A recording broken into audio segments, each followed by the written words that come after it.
All right, hello wine drinking people. Time for more of what I've had to drink yesterday back from vacation in South Africa. And after 3 weeks, man, there's no better way to come back home than one of your favorite wines, one of your favorite producers, a vertical tasting of Vigna del Sorbo with Bernardo and Federico Manetti. The next generation, the Manetti boys in town for the big James Suckling event. You know, these guys always call us up because they know we're one of the biggest fans of their wines, and one of the only people that have 8 vintages of Vigna del Sorbo in stock. We got 8 vintages of Flaccinello usually, or more, whatever they have available at Vinifera, one of the best importers of Italian wine in the United States. These guys, they're one of the only people that have old vintages of great wines from great producers like this that have been stored appropriately.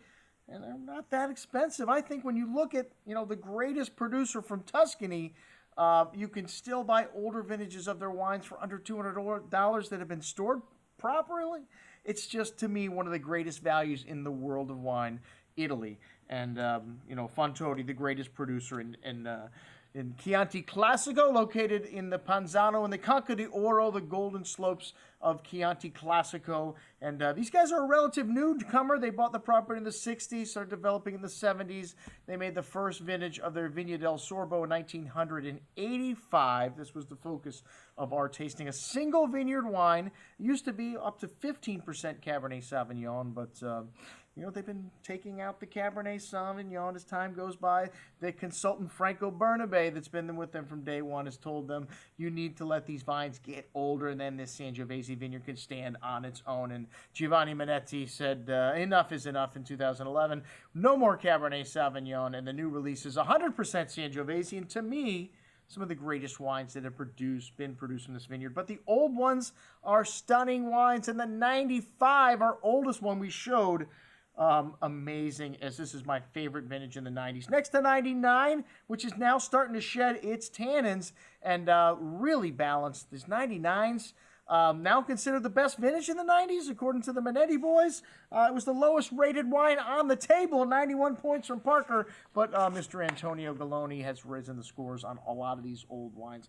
He's considered, the top dog today when it comes to rating Italian wines. And hey, man, you can't drink points, but you're going to pay a lot for them.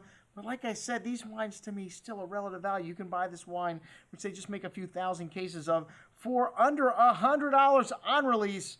Keep it for 20 years or longer. A Chianti. Just an amazing value. Like I said, the 95 drinking at its peak right now. Those exotic spices and that distinct Alestro chalky soul really starting to show through this unique minerality, some dried meaty notes, but still some lovely fruit here on the tongue. Smooth as silk, though. The tannins fully resolved, and a lot of that earthy minerality showing through on the finish. Just singing right now. Came in second place. This is my favorite wine. I just love the 95 vintage, drinking at its peak. The 99, still quite large. This wine got a big bouquet, dark spices, tar, truffles, black earth, dark cherry fruit. Still big and chewy. This wine could go a ways, but starting to drink at its peak. Definitely a nice amount of spice and earth here. This wine received the most votes for first place and the most votes for second, making it the wine of the night. The 2001, a beautiful bouquet, a lot of sweet, dark cherry fruit, spices, very complex and rich. The tannin is really well integrated with the fruit. I would say this one's definitely at its peak right now, but it has the legs to be sold another decade or more. Most excellent juice. And then the 2006, still a little monster. This wine, it's got a big bouquet of those dark spices, that fresh Galestro earth, black truffles, dark cherry liqueur, herbs, really complex. This wine's big and chewy still's got some unresolved tannins, long layered finish, but everything in proportion here. Most excellent juice, my second favorite wine of the night. The 2008, this wine's still a bit backwards, a little austere. The 2008's got that graphite, that tar and dark spices, and not a lot of fruit showing in this wine right now, but that's pretty much the characteristics of this vintage. My least favorite of the Sorbos this evening, but all of them were excellent. Hey, the 2010 didn't get a vote for first or second. One of the greatest recent vintages of Chianti, and this wine's still really big and in its youth, a little bit austere, but the fruit here, but just kind of a little hidden at the moment. I'd like to try this wine in 5 to 10 more years. Big and chewy, that distinct earthiness dominating right now, but a wonderful balance and a long finish. Needs a day in a decanter. The 2012, a very forward vintage. This wine showing beautiful right now. This lovely light red berry fruit, strawberries, red cherries, incense spice, porcini mushrooms, round on the tongue, but still a little bit of dry tannins at the end. This wine's balanced and tempting to drink right now, but will reward those with patience. This 2013, wow, an outstanding vintage. This wine's got lovely concentration, lovely notes of dark spices, truffle, herbs. As this wine opens up, just layers and layers coming out of it. A bit primary right now with the fruit, so a nice time to try a young vintage when it's still got a lot of that fruit showy before it closes down, but this wine needs a little bit of time. Most excellent juice. And hey, man, you know you're going to get extra when you come to a Wine Watch event.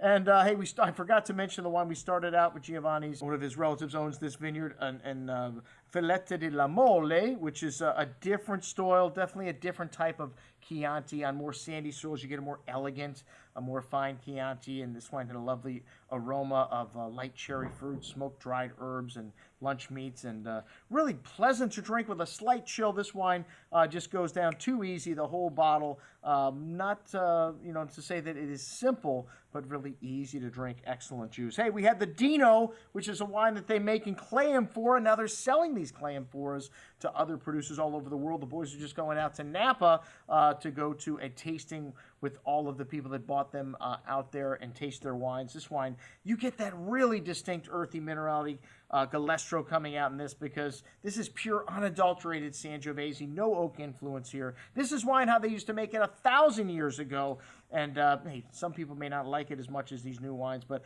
I thought it was shockingly good, most excellent. The 2012 Flaccinello, their flagship wine, also very showy and very drinkable, but this wine will last 10 years easily. Lots of ripe dark berry fruit and sage, herbs, rosemary, plump and juicy on the tongue. Very lovely balance here. The Syrah, one of the greatest Syrahs made in Italy. This wine's got a big bouquet of dark plums, dark cherry liqueur fruit, spices, licorice, new leather, and more. Plump and juicy on the tongue. This wine's got some fine tannins and lovely acidity here. We've showed wines going all the way back to the 90s, and hey, we had a 2001 here, still drinking beautifully. You notice the age and development on this one.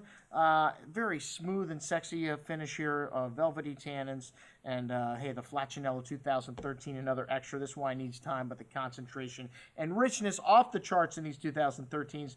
Killer juice. And the 2012 Chianti, hey, these guys used to make a Reserva Chianti till 1997 when they said, no, we want to make the best wine with Chianti Classico on the label, and this is it, even in 2012. So a great night with the Minetti boys. That's what we had to drink at our Fontodi tasting. I'm your host, Andrew Lampasoni, signing off for the Wine Watch, saying, remember, always drink the good stuff first.